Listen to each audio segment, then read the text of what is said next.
आज हम क्लाइमेटोलॉजी के अंतर्गत एटमॉस्फेयर का अध्ययन करेंगे। एटमॉस्फेयर में हम composition of and structure of atmosphere का अध्ययन करेंगे। यानी सबसे पहले हम एटमॉस्फेयर का कंपोजिशन पढ़ेंगे, उसके बाद इसकी स्ट्रक्चर या संरचना का अध्ययन करेंगे।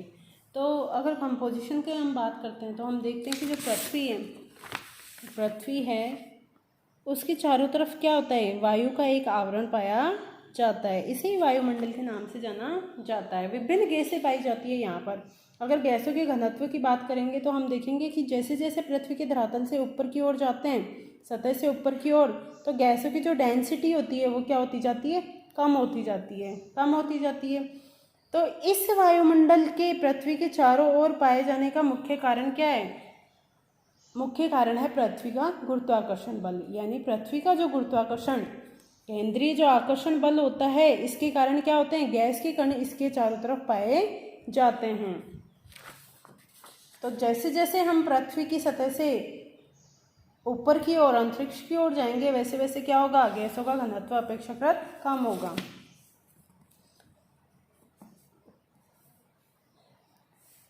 वायुदाब, अब इसमें अगर अपन अध्ययन करें वायुदाब, तो वायुदाब क्या होता है कि पृथ्वी की मान लो अगर वायुदाब का अध्ययन करते हैं तो एकाकी जो सतह है, मान लो 1 वर्ग मीटर मान लिया, 1 वर्ग सेंटीमीटर सतह मान ली, तो इस पर वायु के अगर पूरे स्तंभ का अध्ययन करें, संपूर्ण वायुमंडल का, तो यहाँ पर जो पड़ने वाला दाब है, इस क्षेत्र पर पड़ने वाला जो दाब है उसको क्या कहते हैं, वायुमंडलीय दाब। इस वायुमंडलीय दाब का मान कितना होता है अगर अपन बात करें तो वायुमंडलीय दाब 1034 ग्राम प्रति वर्ग सेंटीमीटर होता है। यानी पृथ्वी के 1 वर्ग सेंटीमीटर क्षेत्र पर वायुमंडल 1034 ग्राम दाब लगाता है, प्रेशर लगाता है।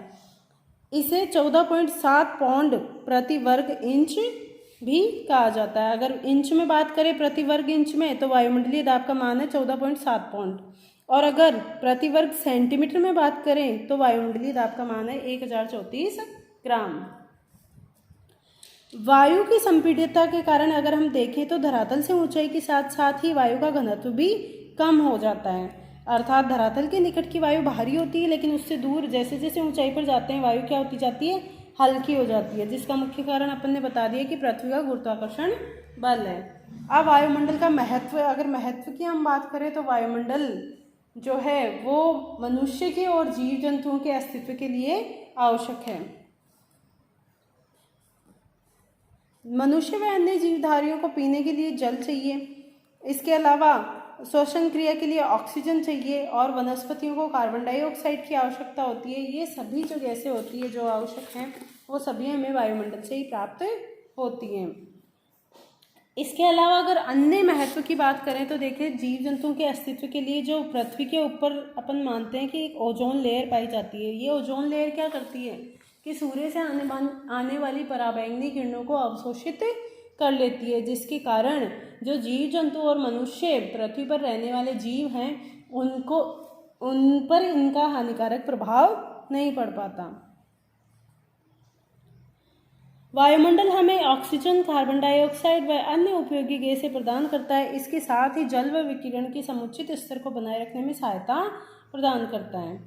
पराबैंगनी विकिरण की हानिकारक घटकों से हमारी रक्षा करता है, और यही कारण है कि मानव जाति के इतिहास के प्रारंभ से ही वायुमंडल हमारे कौतूहल का विषय रहा है। अतः वायुमंडल के विषय में अधिक से अधिक ज्ञान प्राप्त करना हम सभी के लिए आवश्यक है। इसी के लिए अंग्रेजी में एक कहावत प्रसिद्ध है, it is better to be weatherwise than otherwise. तो अब हम पहला टॉपिक शुरू करते हैं, कंपोजिशन ऑफ द एटमॉस्फेयर। तो कंपोजिशन में हम क्या अध्ययन करते हैं कि जो वायुमंडल है,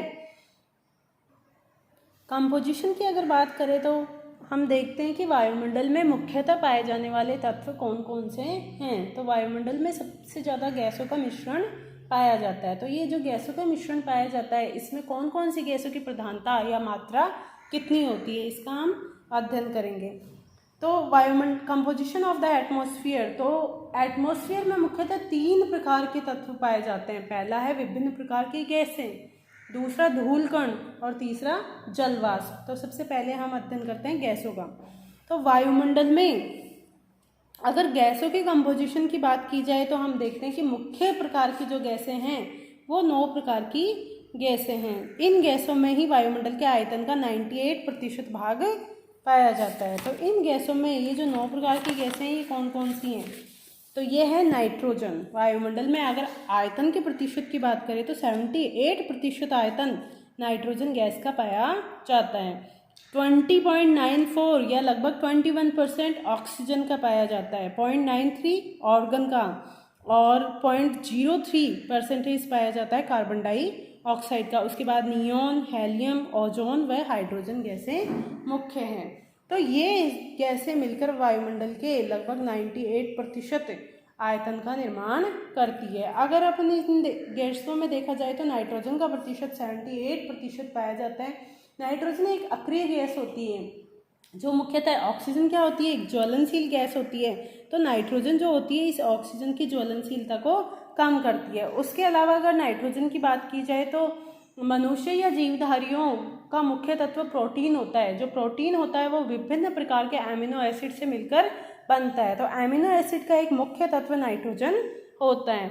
और पौधे जो होते हैं वो नाइट्रोजन को प्राप्त करते हैं नाइट्रेट के रूप में। तो कुछ बैक्टीरिया होते हैं जैसे कि राइजोबैक्टर, इस टाइप के जो बैक्टीरिया होते हैं जो लेग्यूमिनस कुल की जड़ों में पाए जाते हैं, ये क्या करते हैं कि वायुमंडल में जो नाइट्रोजन पाई जाती है इस नाइट्रोजन को ये भूमि में नाइट्रेट के रूप में स्थिरीकरण कर लेते हैं और पौधे नाइट्रेट का ग्रहण भूमि के माध्यम से करते हैं और उसी से मानव या अन्य प्राणी एमिनो एसिड को प्राप्त, एमिनो एसिड में महत्वपूर्ण योगदान रखने वाले नाइट्रेट को प्राप्त करती है। उसके बाद दूसरे की बात करें तो ऑक्सीजन। ऑक्सीजन का वायुमंडल में प्रतिशत पाया जाता है लगभग 21%। तो हम सभी जानते हैं कि ऑक्सीजन श्वसन के लिए ऑक्सीजन एक महत्वपूर्ण गैस है। इसके अलावा है और यह एक ज्वलनशील गैस है। इसके अलावा आर्गन जो है वो एक अक्रिय गैस है। कार्बन डाइऑक्साइड का वायुमंडल के आयतन में 0.03% पाया जाता है। कार्बन डाइऑक्साइड जो गैस है वो मुख्यतः जो पौधे होते हैं उनके प्रकाश संश्लेषण क्रिया में एक महत्वपूर्ण भूमिका निभाती है। अर्थात जो पौधे प्रकाश संश्लेषण करते हैं तब कार्बन डाइऑक्साइड का गैस का यूज़ करते हैं और CO2 को ग्रहण करके ऑक्सीजन को छोड़ते हैं। इसके अलावा ये नियोन, हेलियम, ये सभी क्या हैं, अक्रिय गैसें हैं। और जो ओजोन गैस है, ओजोन गैस की जो परत पाई जाती है ये पृथ्वी की सतह पर आने वाली हानिकारक पराबैंगनी विकिरणों को, अल्ट्रावायलेट जो रेज होती है उनको पृथ्वी की सतह पर आने से रोकती है। दूसरा जो महत्वपूर्ण तत्व है वह जलवाष्प। तो जलवाष्प जो वायुमंडल में जो जलवाष्प पाई जाती है उसका भी पृथ्वी पर जीवन के लिए महत्वपूर्ण योगदान है। धरातल के निकट की वायु में सर्वत्र जलवाष्प न्यून या अधिक मात्रा में पाई जाती है। आर्द्रता व तापमान के अनुसार जलवाष्प की मात्रा में परिवर्तन होता जाता है। जैसे कि मान लो तापमान अधिक होगा तो क्या होगा, तापमान अधिक होगा तो जल का वाष्पीकरण अधिक होगा। जल का वाष्पीकरण अधिक होने से उस क्षेत्र में क्या होगा, जलवाष्प का प्रतिशत भी अपेक्षाकृत अधिक होगा। और टेम्परेचर कम होते ही क्या होगा कि जलवाष्प का जो प्रतिशत होगा वो भी कम हो जाएगा। जलवाष्प अधिकांशतः वायुमंडल की निचली परतों तक ही सीमित होती है। ऊंचाई बढ़ने के साथ साथ जलवाष्प की मात्रा भी कम होती है। वायुमंडल की संपूर्ण जलवाष्प का 90% भाग 8 किलोमीटर की ऊंचाई तक ही सीमित है। अगर देखा जाए तो जलवाष्प जो है वो वायुमंडल की निचली सतह तक ही सीमित है, मुख्यतः क्षोभ मंडल तक। जो क्षोभ मंडल वाला जो क्षेत्र है इसी में ही लगभग 98% या 99% मान सकते हो आप जलवाष्प पाई जाती है। धरातल पर वनस्पति व जीव जगत का अस्तित्व जल पर निर्भर है। जलवाष्प का महत्व मौसम तथा जलवायु की दृष्टि से वायुमंडल के अन्य घटकों की तुलना में अधिक है। जलवाष्प सौर विकिरण व पार्थिव विकिरण का कुछ भाग सोख लेती है। देखो, जलवाष्प को पृथ्वी का कंबल या वायुमंडल के कंबल के नाम से भी जाना जाता है, जिसका कारण क्या है, जो जलवाष्प होती है वो क्या करती है, सूर्य से आने वाली जो शॉर्ट वेव होती है इनको भी क्या कर देती है, इनका अवशोषण कर लेती है। और जो पृथ्वी से जाने वाली लॉन्ग वेव है जिनको पार्थिव विकिरण के नाम से जाना जाता है, इनको भी अवशोषित कर लेती है। एक ऐसी ही विशेषता रखती है कार्बन डाइऑक्साइड गैस, जो CO2 गैस होती है, इसको ग्रीन हाउस गैस कहा जाता है। ये क्या करती है, जो सूर्य से आने वाली शॉर्ट वेव होती है, सूर्य से आने वाला जो प्रकाश होती है, रेडिएशन होता है, वो शॉर्ट वेव के रूप में होता है, तो उनको तो क्या करती है, ये रोकती नहीं है और पृथ्वी की धरातल तक जाने देती है। लेकिन पृथ्वी से जो आने वाली विकिरण है, उत्सर्जित विकिरण होते हैं, वो लॉन्ग वेव के रूप में होते हैं, जिसको पार्थिव विकिरण के नाम से जाना जाता है। इन वेव को ये क्या करती है, धरातल से जो वायुमंडल है उससे बाहर की ओर जाने नहीं देती, तो उनके लिए ये अवरोधक का काम करती है। इसलिए इस क्षेत्र में क्या होगा, टेम्परेचर अपेक्षाकृत बढ़ जाएगा। तो पृथ्वी के औसत तापमान को बनाए रखने में कार्बन डाइऑक्साइड गैस की एक महत्वपूर्ण भूमिका है। वर्तमान में क्या हो रहा है, ये कार्बन डाइऑक्साइड की मात्रा जो ईंधन या अन्य जो कारखाने हैं उनकी वजह से कार्बन डाइऑक्साइड की मात्रा निरंतर क्या होती जा रही है, बढ़ती जा रही है। बढ़ने के कारण क्या हो रहा है, ये जो पार्थिव विकिरण को अवशोषण अपेक्षाकृत बढ़ता जा रहा है, तो जिससे क्या होगा, जो पृथ्वी का औसत तापमान है जो लगभग 15 डिग्री सेंटीग्रेड है, अब क्या कर रहा है, ये टेम्परेचर लगातार बढ़ता जा रहा है। इसी को ही ग्रीन हाउस इफेक्ट के नाम से जाना, ग्लोबल वार्मिंग के नाम से जाना जाता है। अब धूलकण,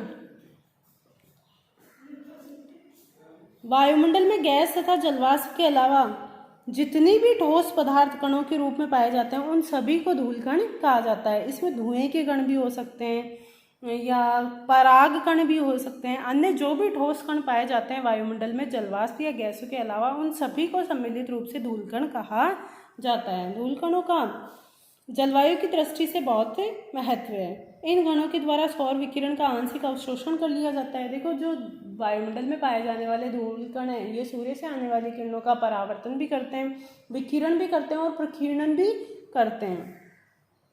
तो इन्हीं धूलकणों के द्वारा ट्विलाइट्स का निर्धारण होता है। ट्विलाइट्स क्या होता है, जैसे कि सूर्य के उगने से पहले ही जो रोशनी आ जाती है धरातल पर, इसके अलावा सूर्य के छिपने के बाद, यानी सूर्य जब क्षितिज से नीचे चला जाता है उसके बाद भी कुछ समय तक क्या होता है, प्रकाश की उपस्थिति होती है। इसे ट्विलाइट प्रकाश कहा जाता है। और आकाश का नीला रंग जो है वो भी किसके कारण दिखाई देता है, धूलकणों के प्रकीर्णन के कारण, स्कैटरिंग के कारण।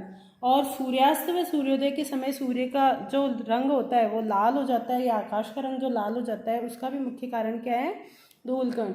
ये कैसे होता है, अगर हम बात करें तो हम देखते हैं कि जैसे जैसे दूरी बढ़ती है वैसे वैसे सूर्य के प्रकाश में अगर बात की जाए तो 7 जो कलर होते हैं, जिसको हम विबग्योर के नाम से जानते हैं, अगर वॉयलेट से रेड की तरफ बढ़ते हैं तो जो लैम्डा होता है वो क्या होता है, बढ़ता है। यानी आर जो वेव होती है उसका तरंग दैर्ध्य सर्वाधिक होता है।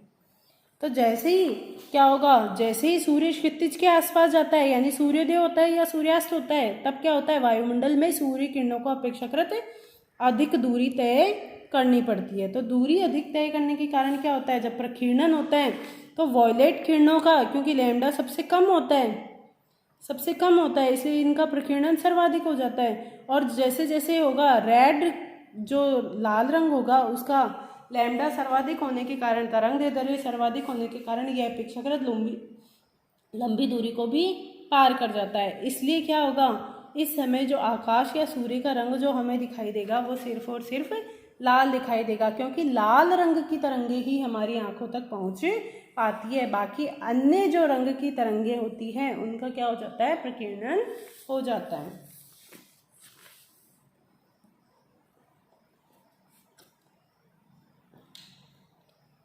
कुछ विशेष प्रकार के धूलकण जलग्राही नाभिक हाइग्रोस्कोपिक न्यूक्लियाई का काम करते हैं, जिन पर जलवाष्प का संघनन होता है। वर्षा होने के लिए धूलकणों का वायुमंडल में उपस्थित होना बहुत ही आवश्यक है, क्योंकि जो जलवाष्प का संघनन होता है उसके लिए एक सरफेस चाहिए, तो उस सरफेस का काम वायुमंडल में उपस्थित धूलकण करते हैं। अगर मान लो सापेक्षिक आर्द्रता 100% भी हो गई लेकिन वायुमंडल में धूलकण उपस्थित नहीं है, तो जलवाष्प का संघनन के लिए आधार प्राप्त नहीं होगा, जिसके कारण वर्षा होना संभव नहीं हो पाएगा। आर्द्र प्रदेशों की अपेक्षा औद्योगिक नगर या शुष्क प्रदेशों की वायु में अधिक धूलकण पाए जाते हैं। ये तो है कंपोजिशन ऑफ एटमॉस्फेयर। अब हम पढ़ेंगे स्ट्रक्चर ऑफ द एटमॉस्फेयर, यानी वायुमंडल में मुख्यतः कितने प्रकार की परतें पाई जाती है, उन परतों की क्या क्या विशेषताएं हैं, इसका अध्ययन हम स्ट्रक्चर ऑफ एटमॉस्फेयर में करेंगे।